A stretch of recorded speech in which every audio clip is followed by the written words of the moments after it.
जय हिंद साथियों, आपका स्वागत है हमारा यूट्यूब चैनल ग्रेजुएट कोचिंग वाला में। देखिए आज के हमारा टॉपिक है कि प्रकाश का अपवर्तन क्या है।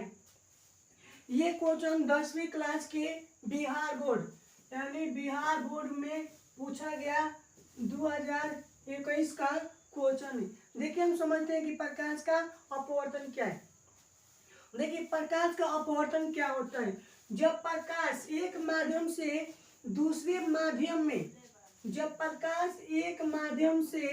दूसरे माध्यम में प्रवेश करता है या प्रवेश करने पर होने वाली परिवर्तन को प्रकाश का अपवर्तन कहलाता है।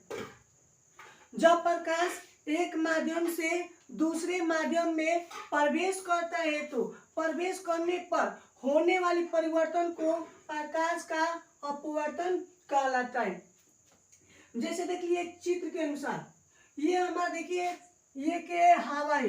हवा हमारे क्या है, विरल माध्यम में है और जल हमारा क्या है, सघन माध्यम में। सबसे पहले समझिए कि विरल माध्यम क्या होता है।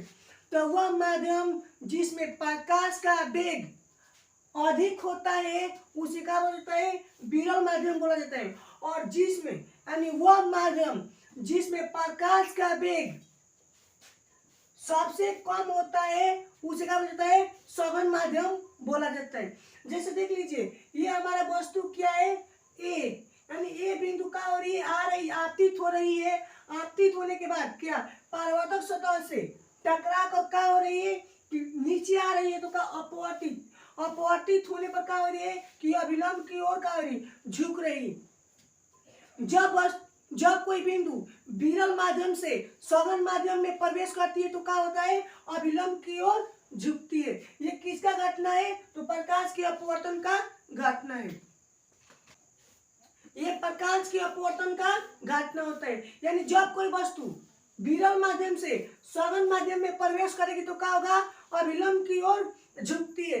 जैसे एग्जाम्पल में समझ लीजिए, मान लीजिए आपके गांव में कुछ भी नहीं हुआ है तो सारे लोग क्या होते हैं, अपने अपने घर पर होते हैं। और जैसे ही क्या होता है कि झगड़ा उगड़ा होता है तो सारे लोग एक जगह जुटने लगते हैं। तो क्या होता है, यानी एक जगह जुटने लगते हैं। उसी तरह इसमें क्या होता है, जब ये हवा क्या होता है कि खुली यानी खुला रहता है यानी विरल माध्यम में रहता है तो कोई प्रॉब्लम नहीं होता है। जैसे ये सघन माध्यम में प्रवेश करने लगता है तो धीरे धीरे क्या होता है, अभिलंब की ओर झुकने लगता है। ये किसके कारण होता है, तो प्रकाश के अपवर्तन के कारण होता है।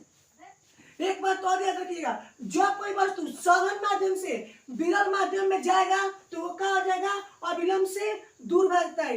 लेकिन विरल माध्यम से सघन माध्यम में प्रवेश करेगा तो क्या होगा, अभिलंब की ओर झुकता है। सघन माध्यम से यदि विरल माध्यम में जाएगा तो क्या होगा, अभिलंब से दूर भागेगा। जैसे मान लीजिए गांव में झगड़ा हुआ, झगड़ा होने के बाद क्या होता है कि झगड़ा समाप्त हो जाता है। समाप्त होने के बाद क्या होता है कि सभी लोग अपने अपने घर जाने लगते हैं। यानी जाने लगते हैं तो क्या होता है, दूर अपने यानी दूर से भागने लगते हैं। उसी तरह इसमें भी होता है, जब वस्तु यानी सघन माध्यम से विरल माध्यम में प्रवेश करेगी तो क्या होगा, अभिलंब से दूर भागेगी। लेकिन वहीं विरल माध्यम से सघन माध्यम में प्रवेश करेगी तो क्या होगा, अभिलंब की ओर झुकने का यानी सटने का कार्य करती है। यह घटना किसके कारण होता है, तो प्रकाश के अपवर्तन के कारण होता है। और देखिए प्रकाश के अपवर्तन के दो कारण होते हैं। पहले देखिए आई से बोला जाता है आपतित किरण और आज से अपवर्तित किरण। तो प्रकाश के अपवर्तन का पहला नियम यही होगा कि आपतित किरण पर अपवर्तित किरण, आपतित किरण अपवर्तित किरण तथा आपतन बिंदु। यहाँ देखिए वो को किस नाम से, आपतन बिंदु के नाम से जाना जाता है। तो आपतित किरण, अपवर्तित किरण तथा आपतन बिंदु पर डाला गया विलंब तीनों एक ही तल में होता है। अब देखिए प्रकाश का अपवर्तन का पहला नियम है और दूसरा नियम क्या कहता है, देखिए प्रकाश के अपवर्तन का दूसरा नियम है कि आपतन कोण की ज्या अपवर्तन कोण की ज्या का अनुपात नियतांक होता है।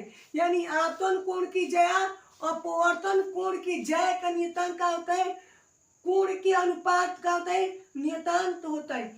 देखिए प्रकाश के अपवर्तन के दूसरा नियम क्या है, तो आपतन कोण की ज्या तथा अपवर्तन कोण की जाया के अनुपात का होता है, नियतांक होता है। प्रकाश के अपवर्तन के दूसरा नियम को स्नेल के नियम के नाम से भी जाना जाता है। और स्नेल का नियम की खोज कब हुआ था? तो 1621 ईस्वी में हुआ था।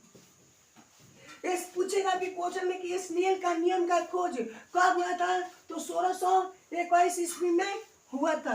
और स्नेल का नियम क्या है? तो देखिए, प्रकाश के किसी विशेष रंग के लिए आपतन कोण की जया अपवर्तन कोण की जया के अनुपात नियतांक होता है। इसे स्नेल का नियम बोला जाता है। स्नेल के नियम को म्यू से सूचित किया जाता है। स्नेल को नियम को किसे सूचित किया जाता है? तो म्यू से सूचित किया जाता है। और स्नेल के नियम बराबर, यानी म्यू बराबर होता है क्या? तो साइन आई बराबर साइन आर। और देखिए, ये हमारा आई का हो जाएगा, तो आपतन कोण हो जाएगा, और आ कौन हो जाएगा? अपवर्तित कोण, अपवर्तित किरण हो जाएगा। तो स्नेल का नियम का क्या होगा? तो म्यू बराबर क्या होता है? तो साइन आई बराबर साइन आर। जय हिंद साथियों, फिर मिलते हैं नए वीडियो के साथ।